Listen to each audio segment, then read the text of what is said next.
Hello student, इस video में आप सबको बताया जाएगा कक्षा 6 का जैसा कि भाषा भारती बुक आपका दिया जिसके अंदर पाठ नंबर जो 14 है, नारियल का बगीचा केरल।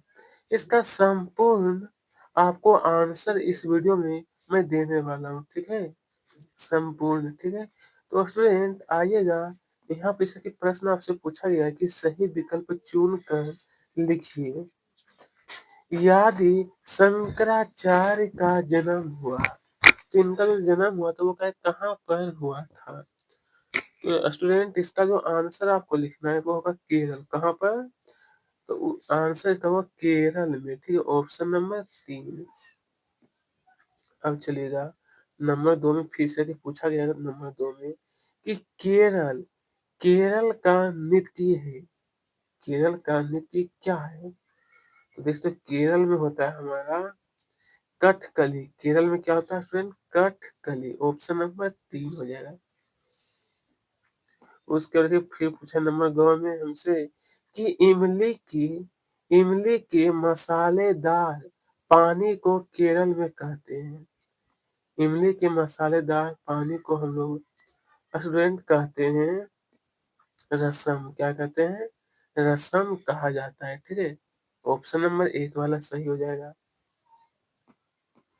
अब कहा गया नंबर घ में कि केरल के पश्चिम में स्थित है। अच्छा, केरल जो है इसके पश्चिम में स्थित क्या है? तो इसका आंसर लिखना आपको अरब सागर। क्या होगा? अरब सागर, ठीक है। चलिए यहाँ पर इसे फिर पूछा गया प्रश्न 2 में कि रिक्त स्थानों की पूर्ति कीजिए। रिक्त स्थानों के यहाँ पर आपको 4 टोटल क्वेश्चन है, क ख ग घ और अंग। तो सभी में जो आपको आंसर नोट करना है वो मैं बता देता हूँ। फर्स्ट नंबर का जो क्वेश्चन, इसका आंसर लिखना आपको ओनम। एक का आंसर क्या होगा? ओनम होगा, ठीक है। उसके बाद देखते हैं दूसरा नंबर, जैसा कि देख सकते हैं यहाँ पर, तो 2 नंबर का आंसर आपको लिखना है चाय। नंबर 3 में होगा त्रिवेंद्रम।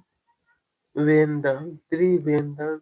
घ में होगा हिंदी और यहाँ पर आपको लिखना है शौकीन। क्या होगा? शौकीन। इस तरीके से आप सभी लोग इन्हें पूरा कर लीजिएगा। फिर पूछा गया है कि रामकृष्ण मेनन का वतन कहाँ था। तो उत्तर आपको लिखना है कि रामकृष्ण मेनन का वतन केरल की राजधानी त्रिवेंद्रम में है, ठीक है। चलिए अब आइएगा, यहाँ पर ख में कहा गया है कि लेखक को प्लेटफॉर्म पर खड़े सज्जन पर दया क्यों आ गई थी। तो देखिए लिखना कि प्लेटफॉर्म पर खड़े सज्जन पर लेखक को दया इसलिए आ गई कि पहलवा पहलवानुमा लड़का डिब्बे के दरवाजे में खड़ा होकर उसे डिब्बे में चढ़ने नहीं दे रहा था। गाड़ी चलने वाली थी। उन सज्जन ने अनेक बार मिन्नतें की, लेकिन उस लड़के ने उस यात्री को चढ़ने नहीं दिया। जब लेखक ने पहल की तो वह बेचारा प्लेटफॉर्म से डिब्बे में चढ़ सका, ठीक है। अब देखिए यहाँ पर पूछा गया नंबर गो स्टूडेंट नंबर गो में कि केरल के वनों, कहाँ के? तो केरल के वनों में कौन कौन से वृक्ष होते हैं। तो उत्तर आपको लिखना है कि केरल के वनों में सागौन, शीशम, रबर और चंदन के वृक्ष होते हैं। नारियल का पेड़ उनकी प्रतिदिन की आवश्यकताओं को पूरा करता है। किसके? तो आवश्यकताओं को, ठीक है। उसके बाद नंबर घ में कहा गया हमसे कि केरल, तो ये दोस्तों पूछा गया ना कि केरल वासी नारियल को कौन सा वृक्ष कहते हैं। केरल वासी नारियल को, इसका आंसर ये लिखिए कि केरल वासी नारियल को कल्प वृक्ष कहते हैं। क्या कहते हैं? तो कल्प वृक्ष कहते हैं। उसके बाद यहाँ पर पूछा है कि केरल के लोगों का पहनावा। आखिरकार उनका जो पहनावा है वो क्या किस प्रकार का होता है। तो आइएगा स्टूडेंट, आपको लिखना है कि केरल में गर्मी बहुत पड़ती है, इसीलिए वहाँ के लोग ढीले-ढाले कपड़े पहनते हैं। वे लुंगी ही पहनते हैं, स्त्रियाँ धोती और ब्लाउज पहनती हैं। उनके कपड़े प्रायः सफ़ेद रंग के ही ज़्यादा होते हैं, क्योंकि वहाँ पर गर्मी अधिक पड़ता है और गर्मी के जहाँ पर अधिक गर्मी करता है तो वहाँ पर लोग सफ़ेद कपड़ा पहनना काफ़ी अधिक पसंद करते हैं।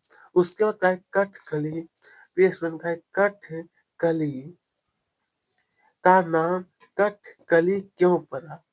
तो इसका आंसर लिखना है कि कथकली नामक नृत्य कला में अनेक कथाओं को नृत्य में डाल लिया जाता है, इसीलिए इसे कथकली कहा जाता है। ठीक है? तो इस प्रकार से आप लोग उत्तर नोट करिएगा। ठीक है?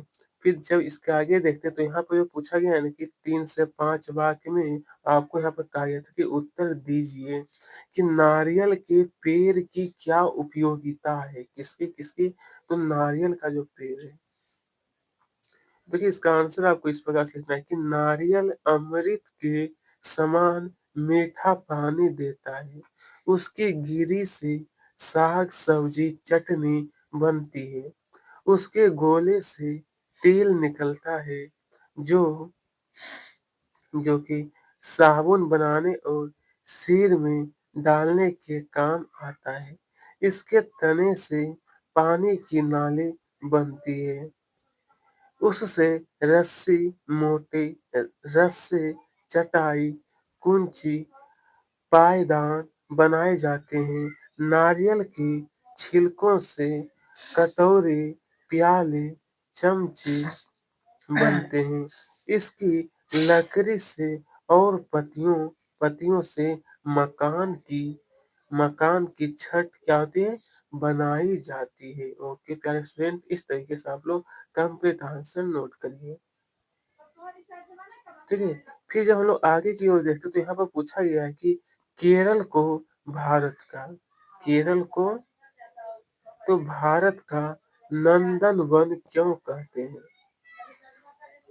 तो इसका आंसर लिखना है कि केरल भारतवर्ष का नंदन वन है, क्योंकि यहाँ की प्राकृतिक सुंदरता चारों ओर बिखरी पड़ी है। जिस तरह स्वर्ग में नंदन वन अपनी छटा से देवताओं के मन का रंजन करता रहता है, वैसे ही यहाँ के वन समूह में अनेक तरह के पेड़ पौधे पाए जाते हैं। इन पेड़ पौधों ने केरल को प्राकृतिक सुंदरता दे दी है। रंग बिरंगे फूलों और चंदन आदि के वृक्षों की गंध चारों ओर बिखरती बिखरती रहती है, इसीलिए केरल को स्वर्ग का बगीचा नंदन वन कहा गया। क्या कहा गया दोस्तों? तो इसीलिए केरल को स्वर्ग का बगीचा यानी नंदन वन कहा गया है। चलिए अब इसके आगे जो पूछा गया कि केरल के खान पान में मुख्य भोजन क्या है? किसका? तो केरल के खान पान में। तो आइए स्टूडेंट इसका आंसर लिखना है कि केरल के लोगों का मुख्य रूप से भोजन चावल ही है। इस चावल से यहाँ भिन्न भिन्न वस्तुएं बनाई जाती है। चावल के साथ रसम तथा सांभर भी बनता है। रसम एक तरह का मसालेदार पानी होता है और सांभर एक प्रकार की दाल होती है। इडली और डोसा यहाँ के लोगों का खाद्य पदार्थ है। यहाँ के लोगों का। ओके, आइए अब यहाँ पर जैसा कि पूछा गया कि ओणम, प्रिय स्टूडेंट, यहाँ पर जो पूछा गया कि ओणम के दिन केरल वासी क्या करते हैं? तो लिखना है कि ओणम के दिन केरल वासी नौका और लक्ष्मी की पूजा करते हैं। अनेक मिठाइयाँ बनती हैं। नौका प्रतियोगिता होती है। नौकाओं में बैठे लोग मीठे स्वरों में गीत गाते गीत गाते हैं। हाथियों पर देवताओं की सवारी निकाली जाती है। संगीत और नृत्य के कार्यक्रम होते हैं। कथकली नृत्य होता है। कैसा? तो स्टूडेंट यहाँ पर बताया गया कि कथकली नृत्य होता है। चलिएगा यहाँ पर फिर अंकों में पूछा गया था कि केरल में कौन कौन सी नृत्य कला विकसित हुई है, इसकी क्या विशेषता?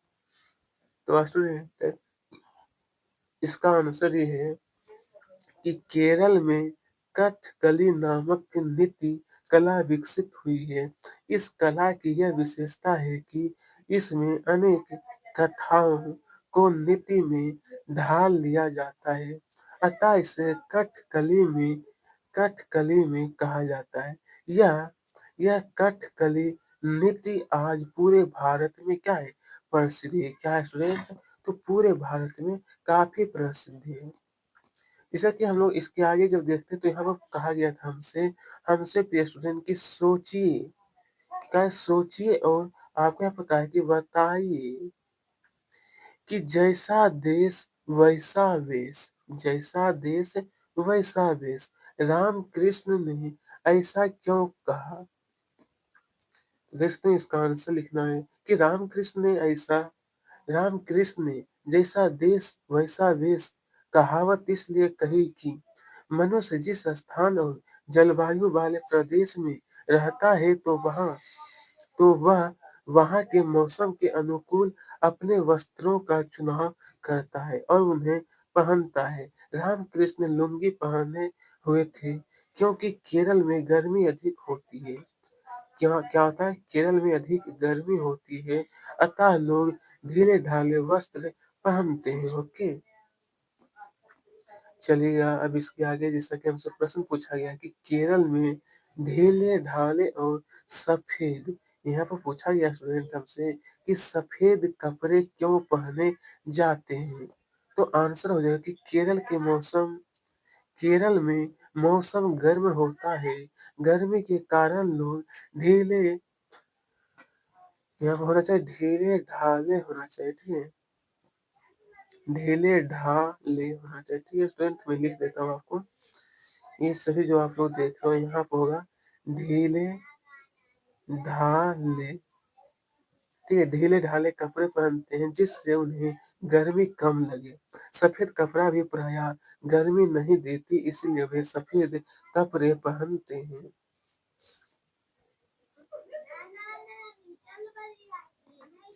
फिर देखिए यहाँ पर जैसा कि पूछा गया क्वेश्चन नंबर गो में कि रामकृष्ण मेनन कौन? तो रामकृष्ण जो मेनन है वो क्या केरल को अपना वतन क्यों कहते हैं? तो आंसर हो कि रामकृष्ण मेनन का जन्म केरल की राजधानी त्रिवेंद्रम में हुआ और त्रिवेंद्रम केरल की राजधानी है। अतः केरल को वे अपना वतन कहते हैं। क्या कहते हैं? केरल को वो अपना वतन। चलिएगा यहाँ पर फिर पूछा गया नंबर घो भी प्यारे स्टूडेंट कि पहलवान पहलवान नुमा पहलवान नुमा लड़का सज्जन को ट्रेन के अंदर क्यों नहीं आने दे रहा था? देखिए इसका आंसर लिखना है कि पहलवान नुमा लड़का सज्जन को ट्रेन के अंदर इसलिए नहीं आने दे रहा था कि उस सज्जन के आने देने से डिब्बे में भीड़ हो सकती है। साथ ही वह दरवाजे पर खड़ा होकर प्रकृति की सुंदर दृश्य देख रहा था। उसे हवा का भी आनंद मिल रहा था। क्या चीज? तो हवा का भी आनंद। अब चलिए स्टूडेंट इसके आगे सभी कहा कि अनुमान और कल्पना करके आपको आंसर देना। ये आपका प्रश्न जो पूछा गया है ना कि यदि लेखक उस सज्जन को ट्रेन के अंदर आने में मदद नहीं करते तो इसका आंसर इस तरीके से आप सभी लोग इन्हें कंप्लीट कर लीजिएगा। ठीक है, बहुत ही अच्छी प्रकार से मैं आंसर आपको लिखाने का प्रयास कर रहा हूँ। फिर सेकेंड में जो क्वेश्चन दिया कि यदि यदि केरल का मौसम कश्मीर जैसा होता तो वहाँ के जनजीवन, आखिरकार वहाँ का जो जनजीवन है तो जीवन पर क्या प्रभाव पड़ता। तो देखिए आपको आंसर इस तरीके से नोट कर सकते हैं कि यदि केरल का मौसम कश्मीर जैसा होता तो ये पूरा आपको लिखना है कि उनका पहनावा, इस तरीके से आपका एक संपूर्ण उत्तर दिया गया है। ठीक है, अब चलिए इसके आगे हम लोग फिर मित्रों देखते हैं, जैसा कि पूछा है कि भाषा की बात जो दिया कि शुद्ध उच्चारण कीजिए, ये जो आपका दिया इसका शुद्ध उच्चारण त्रिवेंद्र, ग्रीष्मकालीन, कंपोस्टमेंट और सेंटीमीटर। तो इसे आप लोग शुद्ध उच्चारण खुद से पढ़िएगा स्टूडेंट। चलिए उसके बाद दूसरा क्वेश्चन पूछा कि वर्तनी शुद्ध की, यानी ये शुद्ध रूप से शुद्ध करके इसे लिखना है। ठीक है, तो चलिए देखिए वृक्ष जो है ना, फर्स्ट नंबर का आंसर ये जो आपका दिया ऊपर में क्वेश्चन, इसका आंसर आपको ये लिखना है कि वृक्षों, ये दिया हमारा गौर और आत्मीयता, आत्मीयता, हापत, पतियों, और ये बन गया कार्यक्रम, क्या है कार्यक्रम। ता प्रत्यय जोड़कर 5 नए शब्द बनाइए। कितना, तो ता प्रत्यय जोड़ करके। तो देखिए पहला आंसर हो जाएगा यहाँ पर सहजता, सरलता, कठिनता, कठिनता, फिर यहाँ पर कहा गया हमें सरलता, मलिनता, गहनता और समीपता, क्या है समीपता। ओके स्टूडेंट, अब यहाँ पर कहा है कि एक प्रत्यय जोड़ करके आपको फिर आगे जो प्रश्न है नए शब्द बनाइए एक प्रत्यय जोड़ते हुए। ये देखिए हमारा क्या है सांस्कृतिक, सांसरिक, सांसरिक, ये बढ़िया सामाजिक, सामाजिक, ये क्या है प्राकृतिक। स्टूडेंट हमारा दिया ये प्राकृतिक। उसके बाद लास्ट एक और दिया नंबर 5 वाला, ये हमारा दिया है धार्मिक, क्या है तो धार्मिक। ये जो आपका दिया है स्टूडेंट की शब्दों का तत्सम और तद्भव पहचान करके लिखना है। तो चलिए, तो यहाँ